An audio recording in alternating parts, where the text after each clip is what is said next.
ఓం నమ శివాయ. హాయ్ అండి, అందరికీ నమస్కారం. 2026 సంవత్సరం నూతన సంవత్సర శుభాకాంక్షలు అందరికీ. 2026 జనవరి మిథున రాశి. ఈ మిథున రాశి వారికి ఈ మాసం కొంచెం ఒడిదుడుకులు ఉంటాయి. ఖర్చులు అధికం అవటం, బంధువులు రావటం, ఖర్చులు ఎక్కువైనాయి అని అనిపించటం, ఇట్లాంటివి జరుగుతాయి. మానసికంగా కొంచెం ఇబ్బంది పడినప్పటికీ కూడా అట్లాగే ఈ ఖర్చులు పెట్టాము చేశామనే దాని గురించి మాత్రమే ఇబ్బంది ఉంటుంది. మిగిలిన విషయాల్లో అయితే చాలా సంతోషంగానే గడుపుతారు. ఈ జనవరి నెల కొంచెం వ్యతిరేకమైన ఫలితాలు ఉన్నాయి కావున కొంత జాగ్రత్త వహించి చేసే పనులు 1-2 సార్లు ఆలోచించి జాగ్రత్తగా పడండి. అమ్మవారిని ఆరాధించండి, దుర్గాదేవిని ప్రార్థించండి. ఈ విధంగా అమ్మవారి ఆరాధన చేసినట్లయితే ఈ మాసం మీకు అనుకూలమైన ఫలితాలు కలుగుతాయి.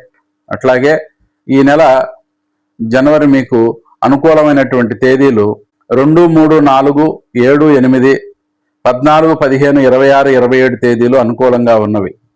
ప్రతికూలమైనటువంటి తేదీలు 9, 10, 19, 20, 28, 29 తేదీలు ప్రతికూలంగా ఉన్నవి. ఆయా తేదీల్లో చేసే పనులు 1-2 సార్లు చూసి ఆలోచించి చేయండి.